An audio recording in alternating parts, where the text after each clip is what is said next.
Court is now in session. Good evening, ladies and gentlemen. I do sincerely apologize for the technical difficulties that occurred earlier in today's episode when I first was filming this. So hopefully this time it's going to work out a little bit better. It did happen a couple times where, unfortunately, due to the connection in my house, the internet was not working. So unfortunately, I had to delay it to around now, while I have some time before I end up going down to my church for my Bible study. But anyways, welcome to the Pennsylvania College Basketball Court, or the PCBC, Season 2, Episode 25, on this beautiful Friday evening, January 31st, 2025. I'm your host, the Honorable Judge Noah, reporting live from Butler, Pennsylvania, for the time being. On tonight's episode, we're going to be doing a recap of the games that occurred on Wednesday, January 29th, and do a preview and then pick some predictions for the one game that's going to be occurring here in about 2 hours from now between Clarion and Edinboro. And then 6 games will occur tomorrow on Saturday, February 1st. So this is the last episode of January 2025. Tuesday will be episode 26. It will be the first episode of the month of February. So be on the lookout for that. For the time being, let's take a look at the standings, and then we'll get to our recap of the games that occurred on Wednesday. So looking at the East, in first place, holding on by one game right now, is the Westchester Golden Rams. They are 11-2 in conference play, 16-4 overall this year, and lost their previous matchup on Wednesday, which was against Millersville. There we go. Welcome, SIBO. In second place, 10-3 in conference play, 14-6 overall, and they've won their last 6 games. Shepherd Rams. In third place is East Stroudsburg at 9-4 in conference play, 15-5 on the season. They've won their last 2 games. Fourth place is Millersville. They're 8-5 in conference play, 12-8 overall this year, and they won their matchup on Wednesday against Kutztown. In fifth place is Lock Haven. They're 7-6 in conference play, 10-9 overall. They've won their last 3 games. Sixth place is Shippensburg. They're 4-9 in conference play, 7-13 overall this year. They're on a 1-game losing streak, which they lost on Wednesday to Shepherd. In seventh place on a 2-game losing streak is the Kutztown Golden Bears. They're 3-10 in conference play, 7-13 overall this year, and have lost their last 2. In eighth place is Mansfield. They're 3-10 in conference play, 6-13 overall this year, and lost their last 2 games. And in dead last in the PSAC East is Bloomsburg. They're 2-11 in conference play, 3-17 overall this year, and they've lost their last 5 games overall this year. Now we go to the West. In first place, still holding on by 4 games in the PSAC West, although they have lost their last 2 games in 3 of their last 4 overall. That would be the Gannon Golden Knights. They're 11-2 in conference play, 16-5 overall this year. Second place is a surprising team. That is Edinboro. So the Fighting Scots are number 2 in the West right now. They're 7-6 in conference play, 11-9 overall, and they've won their last 2 games. In third place is Slippery Rock. They're 7-6 in conference play, 11-10 overall this year. Lost their matchup on Wednesday to Edinboro at home. Fourth place is California. They're 6-7 in conference play, 11-10 overall. Won their matchup on Wednesday against IUP. Speaking of which, in fifth place is IUP. They're 6-7 in conference play, 10-10 overall this year, and lost their matchup on Wednesday to California. In sixth place is Pitt Johnstown. They're 6-7 in conference play, 10-10 overall, and won their matchup against Seton Hill on Wednesday. Speaking of which, in seventh place is Seton Hill. They're 5-8 in conference play, 12-9 overall in the year. Lost their matchup to Pitt Johnstown on Wednesday. And in eighth place, still at the bottom of PSAC West, is Clarion.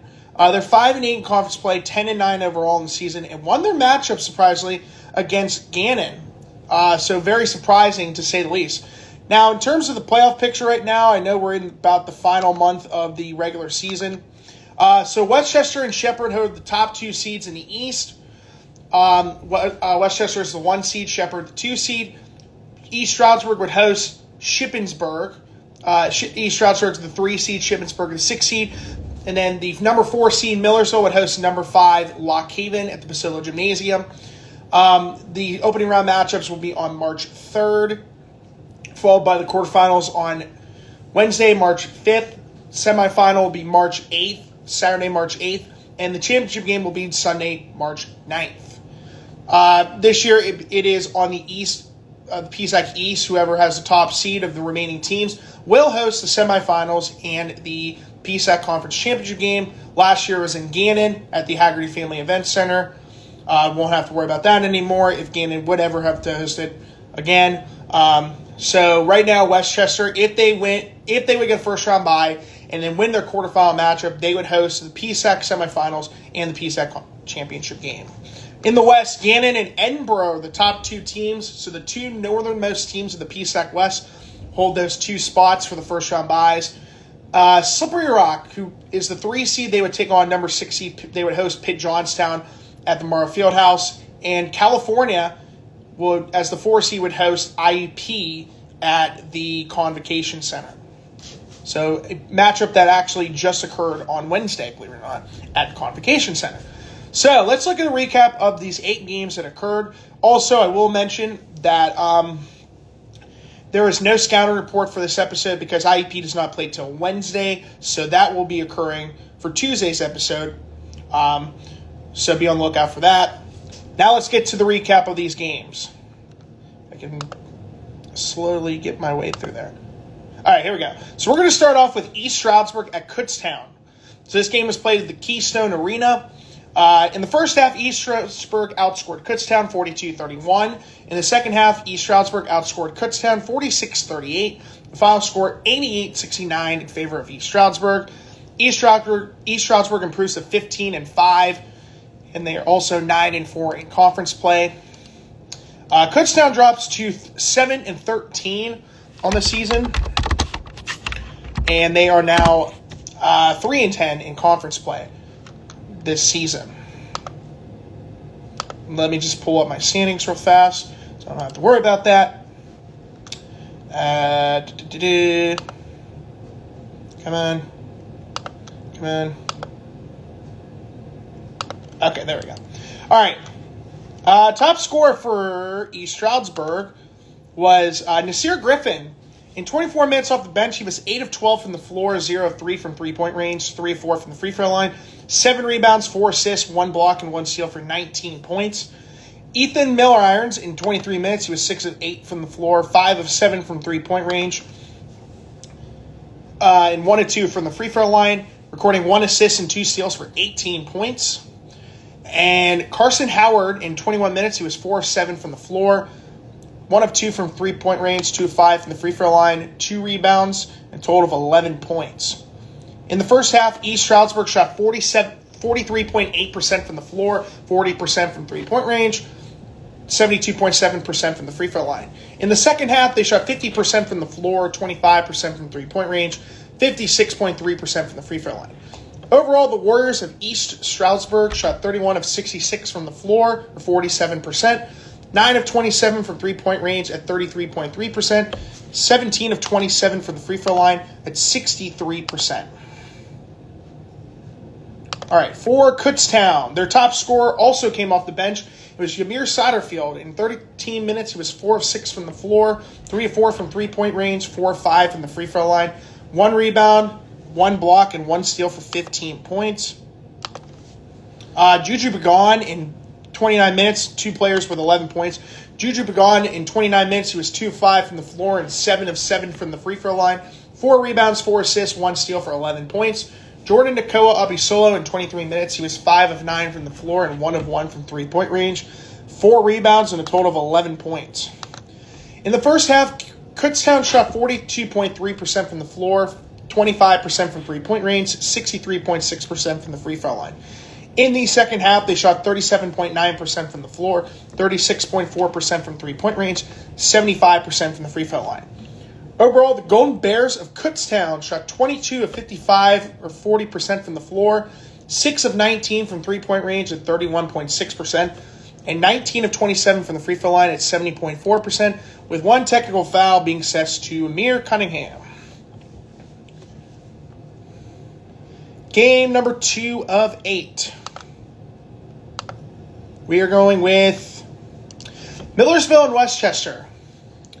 So, in the first half, Millersville outscored Westchester 40-23. In the second half, Millersville outscored Westchester 51-32. Millersville won by 36 points in this game, 91-55 over Westchester. Millersville improves to 12-8 on the season and 8-5 in conference play. Westchester drops to 16-4 and 11-2 in conference play this year. This game was played at the Pasillo Gymnasium. Top scorer for Westchester was Elijah Allen. In 26 minutes, he was 3 of 10 from the floor, 2 of 6 from three-point range, 5 of 5 from the free throw line, 1 rebound, 2 steals for 13 points. Mora Osamanu, in 21 minutes, he was 4 of 5 from the floor and 2 of 4 from the free throw line, 3 rebounds, 2 steals for a total of 10 points. In the first half, Westchester shot 26.9% from the floor, 0% from three-point range, 69.2% from the free throw line.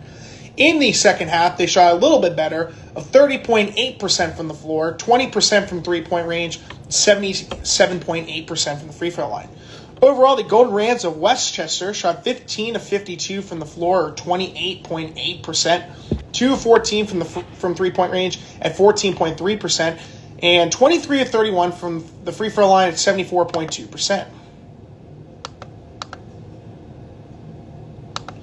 For Millersville, their top two scorers each scored 17 points. Aiden Gare in 31 minutes, he was 6 of 9 from the floor and 5 of 8 from three-point range. 5 rebounds, 2 assists, 1 steal for 17 points. Jamie Essen in 29 minutes, he was 6 of 15 from the floor, 1 of 5 from three-point range, 4 of 5 from the free throw line, 4 rebounds, 2 steals for 17 points. Sirajo Leo went perfect from the field. In 28 minutes, he was 7 of 7 from the floor, but did miss 1 out of 3 free throws. That ain't bad. 7 rebounds, 1 assist, 2 blocks, and 1 steal for 16 points. Montel Cooper in 27 minutes, he was 4 of 7 from the floor, 4 of 4 from the free throw line, 3 rebounds, 5 assists, 1 block for 12 points. And Alec Toper in 16 minutes, he was 3 of 7 from the floor, 1 of 3 from three-point range, 4 of 4 from the free throw line, 9 rebounds, and a total of 11 points. In the first half, Millersville shot 46.7% from the floor, 33.3% from three-point range, 80% from the free throw line. In the second half, they shot 62.1% from the floor, 40% from three-point range, 84.6% from the free throw line. Overall, the Marauders of Millersville shot 32 of 59 from the floor, or 54.2%, 8 of 22 from three-point range at 36.4%, and 19 of 23 from the free throw line and 82.6%. All right, game 3 of 8. We are going Edinboro at Slippery Rock. So this game at the Morrow Fieldhouse. In the first half, Edinboro outscored SRU 35-28. Before Edinboro outscored SRU again in the second half, 39-36. Final score, Edinboro winning 74-64 over SRU. Edinboro improves to 11-9 on the season, 7-6 in conference play, moving up to the number 2 spot in the PSAC West, while SRU drops to the number 3 seed in the West, as they are now 11-10 on the season and 7-6 in conference play. The top scorer for Edinboro was Dante Wilcott. In 25 minutes, he was 5 of 8 from the floor, 1 of 2 from three-point range, 1 of 3 from the free throw line, 8 rebounds, 4 assists, 1 block, and 1 steal for 12 points. Steve Kelly, in 25 minutes, he was 2 of 10 from the floor, 1 of 4 from three-point range, 6 of 6 from the free throw line, 1 rebound, 2 assists for 11 points. 3 players for Edinboro recording 10 points. Sanker Everett, in 39 minutes, recorded a double-double, finishing 5 of 10 from the floor, recording 18 rebounds, 3 assists, 1 block, and 2 steals for 10 points. Ryan Latkovic, in 21 minutes, he was 4 of 8 from the floor, 0 of 2 from three-point range, 2 of 2 from the free throw line, 5 rebounds, 2 assists, 2 blocks for 10 points. And Jonathan Anderson, in 18 minutes, he was 4 of 7 from the floor and 2 of 5 from three-point range, 2 rebounds, and a total of 10 points. In the first half, Edinboro shot 48.3% from the floor, 42.9% from three-point range, 50% from the free throw line. In the second half, they shot 38.2% from the floor, 23.1% from three-point range, 90.9% from the free throw line. Overall, the Fighting Scots of Penn West Edinboro finished shooting 27 of 63 from the floor at 42.9%, 9 of 27 from three-point range at 33.3%, 11 of 13 from the free throw line at 84.6%, with one technical foul being assessed to Michael Dunn.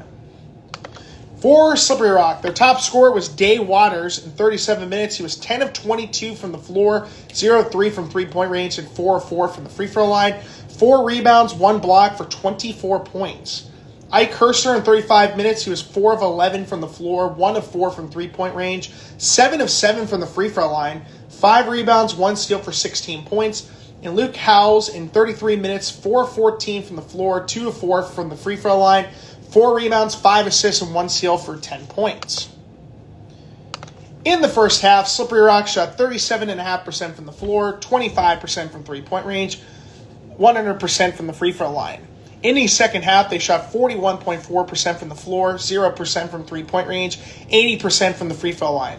Overall, the Rock of Slippery Rock University finished shooting 24 of 61 from the floor, or 39.3%, 1 of 9 from three-point range at 11.1%, and 15 of 18 from the free throw line at 83.3%.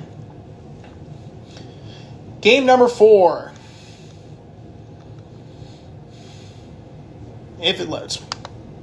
All right, game number 4. We're going to go Shepherd and Shippensburg. This game being played at the Hodges Fieldhouse. In the first half, Shepherd outscored Shippensburg 38-28 before Shepherd outscored them again in the second half, 27-23 over Shippensburg. Final score 65-51 in favor of Shepherd. They improved to 14-6 on the season and 10-3 in conference play. Shippensburg drops to 7-13 on the season and 4-9 in conference play. Top scorer for Shepherd was Chase Parr in 29 minutes. He was 7 of 10 from the floor, 1 of 1 from three-point range, 5 of 8 from the free throw line, 8 rebounds, 2 assists, and 4 blocks for 20 points. Marcus Banks in 35 minutes, he was 4 of 12 from the floor, 2 of 4 from three-point range, 6 rebounds, 4 assists, 2 steals for 10 points.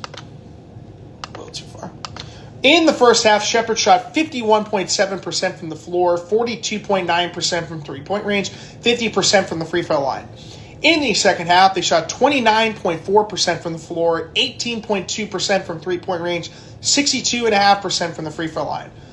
Overall, the Rams of Shepherd shot 25 of 63 from the floor, or 39.7%, 8 of 25 from three-point range at 32%, 7 of 12 from the free throw line at 58.3%. For Shippensburg, their top scorer was Marcus Frank in 37 minutes, was 10 of 18 from the floor, 0 of 3 from three-point range, 0 of 2 from the free throw line. He did, however, record a double-double, having 11 rebounds, 2 assists, and 2 blocks for 20 points. Timmy Connor in 35 minutes was 7 of 16 from the floor, 0 of 3 from three-point range, 3 rebounds, 1 assist for 14 points. Trey Martin in 31 minutes was 4 of 9 from the floor, 2 of 6 from three-point range, 1 of 3 from the free throw line, 4 rebounds, 1 assist for 11 points. In the first half, Shippensburg shot 44.8% from the floor, 9.1% from three-point range, 33.3% from the free throw line. In the second half, they shot 37.9% from the floor, 14.3% from three-point range, 0% from the free throw line. Overall, the Raiders of Shippensburg shot 24 of 58 from the floor, or 41.4%, 2 of 18 from three-point range at 11.1%, and 1 of 5 from the free throw line at even 20%. All right, Game 5 of 8. We're going to do... let's get it over with. IUP in California. Game being played at the Convocation Center. In the first half, California and IUP had 39 points apiece. In the second half, California outscored IUP 39-35. The Vulcans held on to win 78-74 over the Crimson Hawks. California improves to 11-10 on the season, 6-7 in conference play. IUP drops to 10-10 on the season and 6-7 in conference play. The top scorer for IUP was Christian Moore. In 34 minutes, he was 7 of 20 from the floor, 4 of 12 from three-point range, 6 of 6 from the free throw line, 7 rebounds, 1 assist, 3 steals for 24 points. Kamani Marrero in 35 minutes was 7 of 15 from the floor, 1 of 7 from three-point range, 5 of 7 from the free throw line, 8 rebounds, 5 assists, and 1 steal for 20 points. Sart Furden had a pretty darn close performance to a double-double, along with Demir Brooks, who was close to a double-double as well. Sart Furden, 31 minutes, was 3 of 7 from the floor, 2 of 2 from three-point range, and 2 of 2 from the free throw line. 8 rebounds and a total of 10 points. Demir Brooks in 26 minutes was 4 of 7 from the floor and 2 of 4 from the free throw line. 9 rebounds, 1 assist for 10 points. And Tyler Grove rounding up the starters. 26 minutes was 2 of 11 from the floor, 2 of 5 from three-point range. 3 rebounds and a total of 6 points.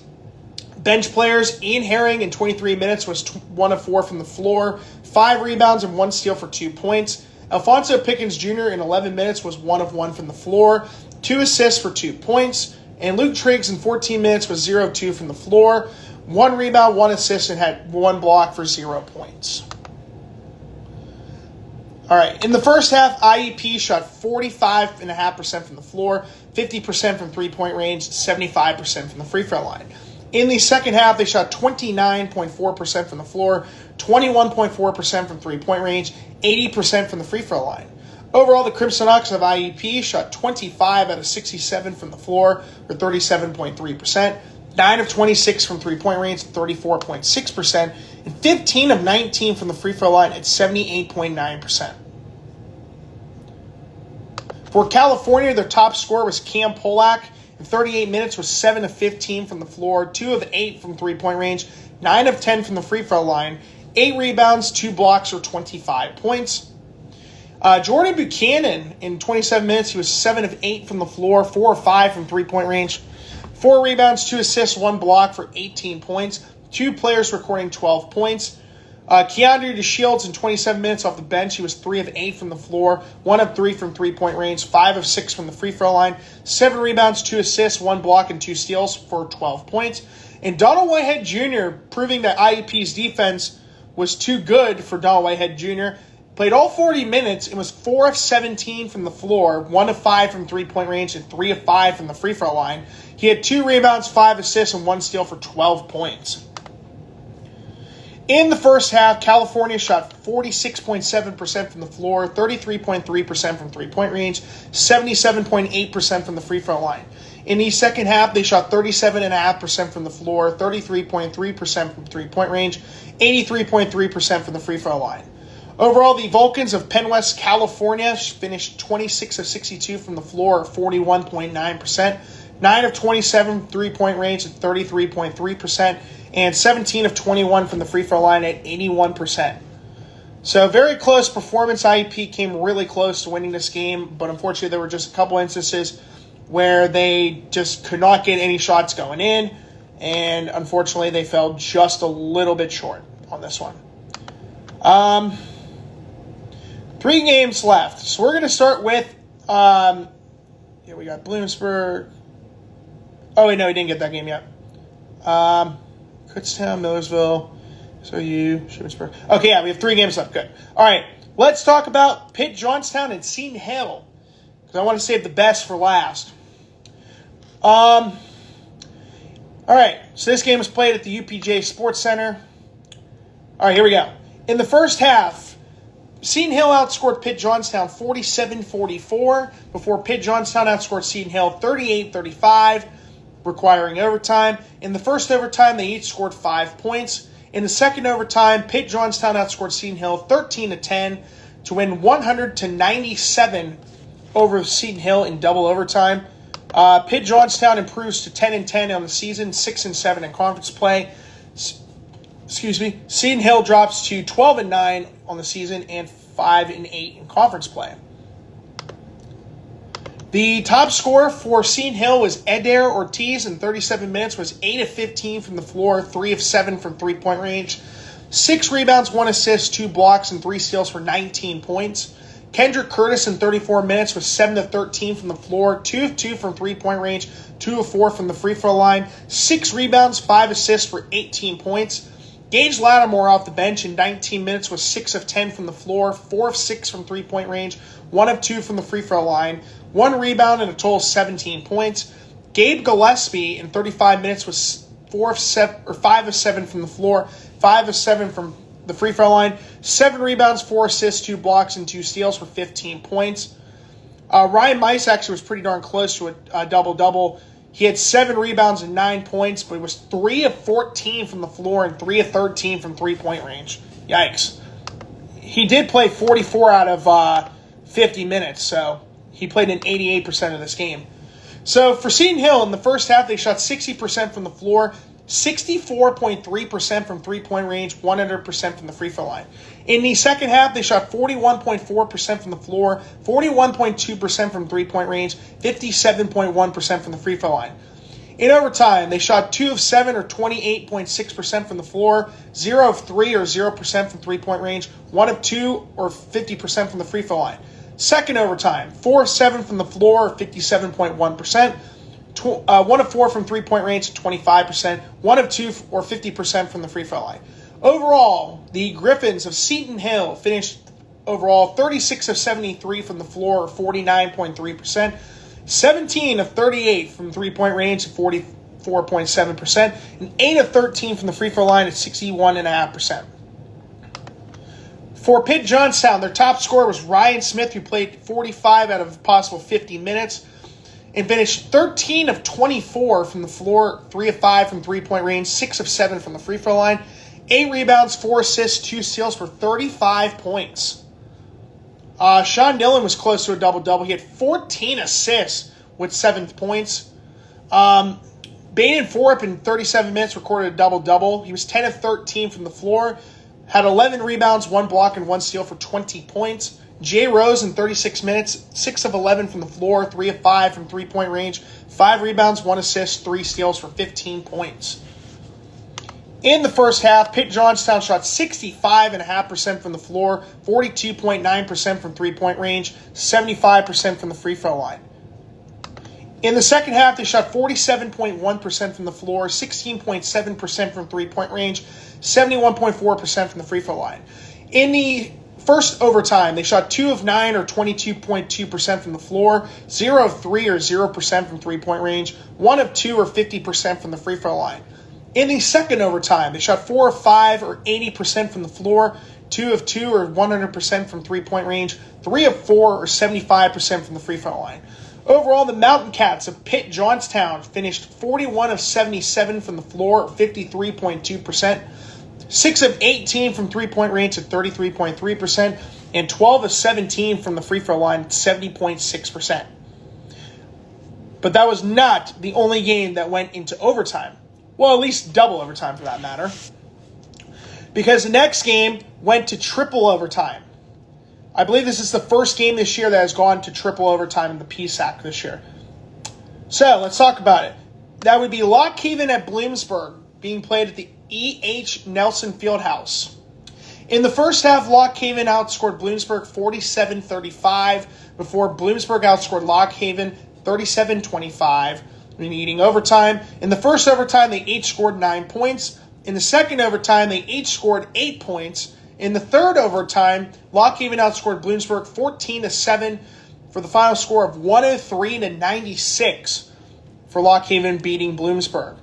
Lock Haven improves to 10-9 on the season and 7-6 in conference play. Bloomsburg drops to 3-17 overall and 2-11 in conference play. So let's talk about this incredible game that was the Bald Eagles and the Huskies. The top scorer for Lock Haven was Kevin Coleman in 42 minutes out of a possible 55 minutes played in this game. Finished 14 of 20 from the floor, 0 of 1 from three-point range, 0 of 5 from the free throw line. Recording a double-double, having 12 rebounds, 2 assists, 2 blocks, and 2 steals for 28 points. Isaiah Stewart in 49 minutes was 6 of 20 from the floor, 4 of 9 from three-point range, 8 of 8 from the free throw line, 2 rebounds, 4 assists, and 3 steals for 24 points. Laquan Bird in 26 minutes off the bench was 5 of 6 from the floor, 2 of 3 from three-point range, 1 of 4 from the free throw line, 4 rebounds, 1 assist for 13 points. 2 players for Lock Haven with 12 points. Eli Washington in 41 minutes was 3 of 10 from the floor, 2 of 3 from three-point range, 4 of 4 from the free throw line, 3 rebounds, 6 assists, 1 steal for 12 points.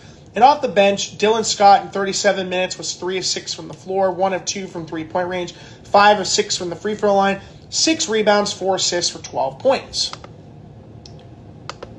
In the first half, Lock Haven shot 66.7% from the floor, 66.7% from three-point range, 87.5% from the free throw line.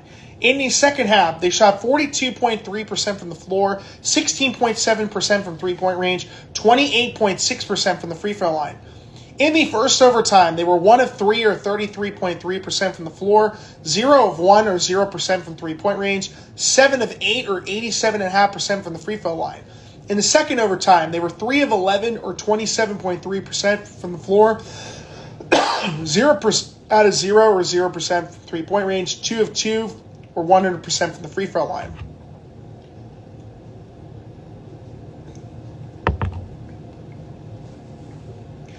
In the third overtime, they were 4 of 5 or 80% from the floor, 2 of 2 or 100% from three-point range, 4 of 6 or 66.7% from the free throw line. Overall, the Bald Eagles of Commonwealth University at Lock Haven finished 35 of 69 from the floor, or 50.7%, 11 of 21 from three-point range at 52.4%, 22 of 31 from the free throw line at 71%. Okay, for Bloomsburg, their top scorer was Louis Wild, who played 51 minutes out of 55. He finished 8 of 18 from the floor, 2 of 12 from three-point range, 5 of 6 from the free throw line, 3 rebounds, 4 assists, and 5 steals for 23 points. Daniel Bruce recorded a double-double in 39 minutes, was 8 of 17 from the floor, 3 of 10 from three-point range, 2 of 4 from the free throw line, 10 rebounds, 4 steals for 21 points. Matt Miguel played 53 out of 55 minutes. He was on the bench for 2 minutes in this game. He was 8 of 18 from the floor, 1 of 5 from three-point range, 2 of 3 from the free throw line, 9 rebounds, 2 assists, 3 blocks, and 2 steals for 19 points. Kent Oliver off the bench in 20 minutes was 5 of 8 from the floor, 1 of 3 from three-point range, 0 of 1 from the free throw line, 5 rebounds, 1 assist, 1 steal for 11 points. All right, for Bloomsburg, in the first half, they shot 39.4% from the floor, 40% from three-point range, 100% from the free throw line. In the second half, they shot 38.9% from the floor, 12.5% from three-point range, 77.8% from the free throw line. In the first overtime, they were 4 of 6 or 66.7% from the floor, 0 of 2 or 0% from three-point range, 1 of 3 or 33.3% from the free throw line. In the second overtime, they were 3 of 4 or 75% from the floor, 0 of 1 or 0% from three-point range, 2 of 4 or 50% from the free throw line. In the third overtime, they were 1 of 6 or 16.7% from the floor, 0 of 3 or 0% from three-point range, 5 of 6 or 83.3% from the free throw line. Overall, the Huskies of Commonwealth University at Bloomsburg finished 35 of 85 from the floor, or 41.2%. 10 of 42 from three-point range at 23.8%, and 16 of 23 from the free throw line at 69.6%. And finally, my pick for the upset of the year candidate right now, it has to go to Clarion at Gannon at the Highmark Events Center. In the first half, Clarion outscored Gannon 44-35 before Gannon outscored Clarion 44-39.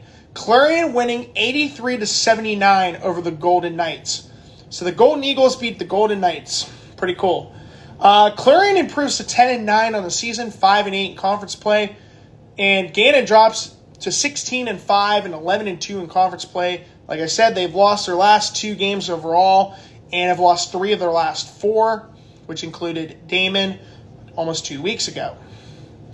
Hard to believe, but between the 2 seed and the 8 seed in the PSAC West, it is only a 2-game difference. 2 teams at 5-8, 3 teams at 6-7, 2 teams at 7-6. So it's still way too early. And tonight will be the beginning of the second half of the PSAC West schedule.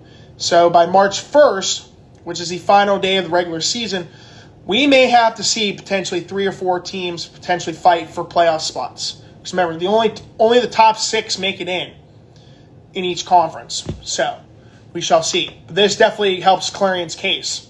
The Their top scorer was Trey Nelson in 36 minutes. He was 7 of 11 from the floor, 4 of 6 from three-point range, 4 of 4 from the free throw line, 3 rebounds, 3 assists, and 4 steals for 22 points.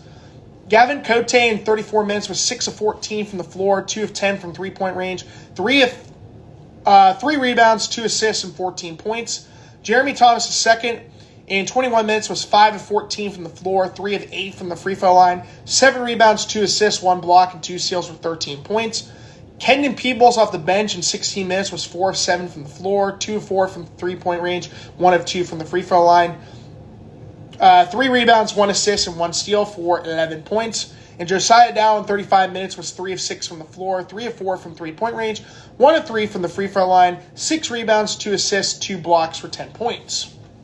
Mind you, they did not play this game without their top scorer and easily their best player, Cam Kearney. So that's even more impressive that they pulled off this upset.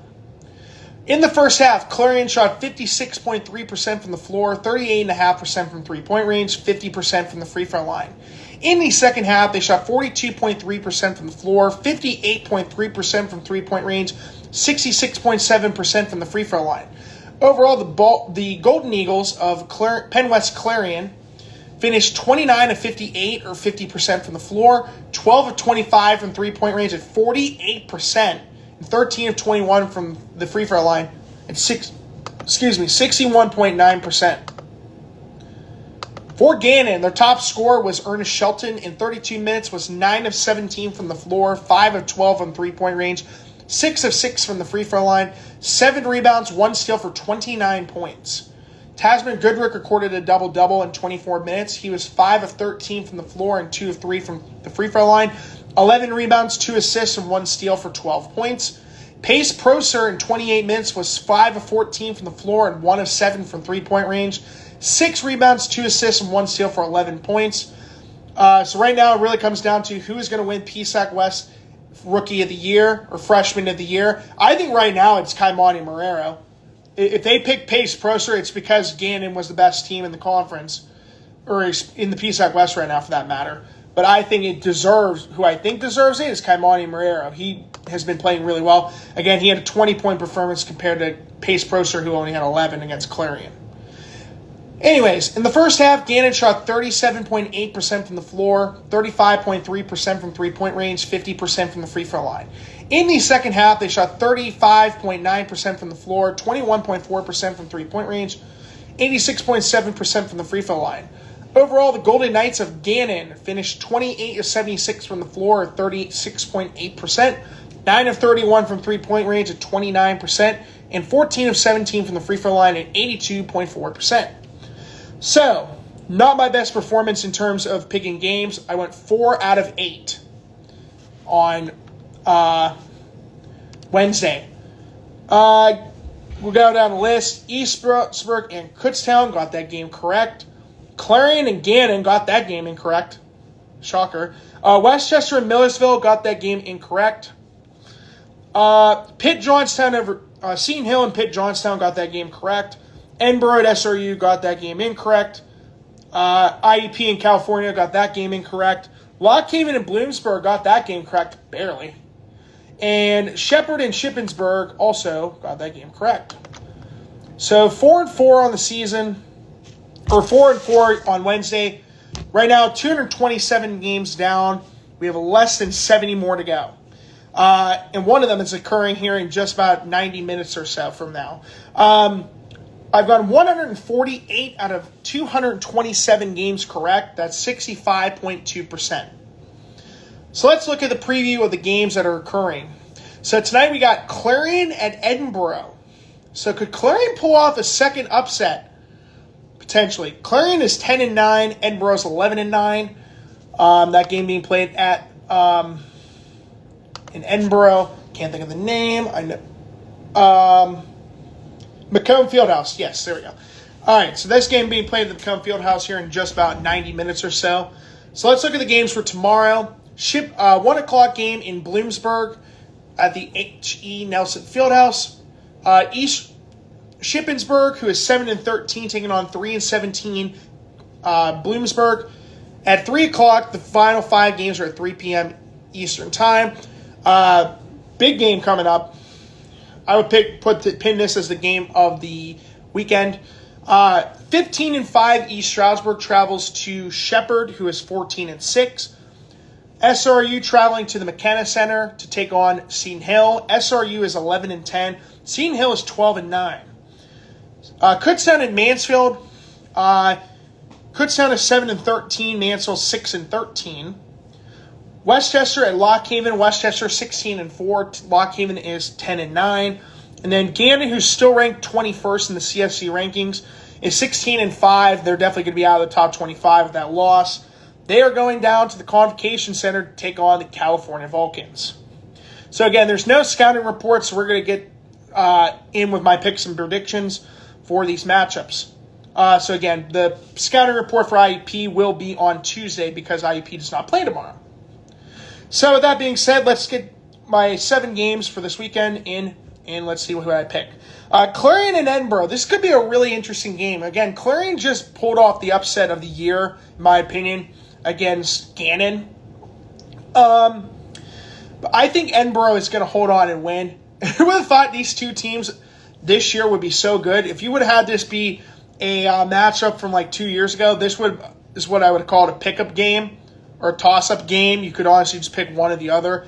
I mean, I think it's going to be a close game. I think this game could be close, but I think Edinboro will hold on to win. Would I be shocked if Clarion wins? No, I would not. I actually would not because of that win against Gannon. So could they pull off another win against get wins against the top 2 teams in the PSAC West this week? So we'll have to wait and see. For tomorrow, Shippensburg and Bloomsburg, I'm going to go Shippensburg. East Stroudsburg and Shepherd, this is going to be a good game, I would bet. I don't remember the first game of the year between these two teams. I have to look that up now. I think East Stroudsburg won the first matchup. I'm pretty sure they did. I'm looking it up now. This game's going to be close. I can feel it. Shepherd. Yeah, East Stroudsburg won 85-75. So it's going to be a good matchup tomorrow. Give me East Stroudsburg to win on that one. SRU and Seton Hill, another close game, in my opinion. Could Seton Hill pull off the win? Yes. But I am going to stick with Slippery Rock. Kutztown and Mansfield, this is going to be one of those pickup games you just like, eh. But I am going to pick Kutztown to win. Westchester and Lockhaven, I'm going to stick with Westchester despite losing at Mailersville on Wednesday. I think Westchester is going to rebound. Gannon and California, this game could be close. I'm going to pick an upset here. I'm going to pick California to beat Gannon. I think Gannon's kind of having the big red button above their head right now, thinking, oh, crap, we just lost 2 games, and we just lost to Clarion. I like California in this matchup at home. Although I feel like Gannon is going to win this game, I would love to see California pull off an upset. That would kind of be really surprising to see, especially since Gannon has to host IUP next Saturday, February 8th, game that I may or may not be going to. So we'll have to wait and see for that. But anyways, that is going to do it for this episode of the PCBC, or the Pennsylvania College Basketball Court. I'm your host, the Honorable Judge Noah, reporting live from Butler, Pennsylvania. And I want to say so long and have a great weekend, and I will see you guys on Tuesday for episode 26.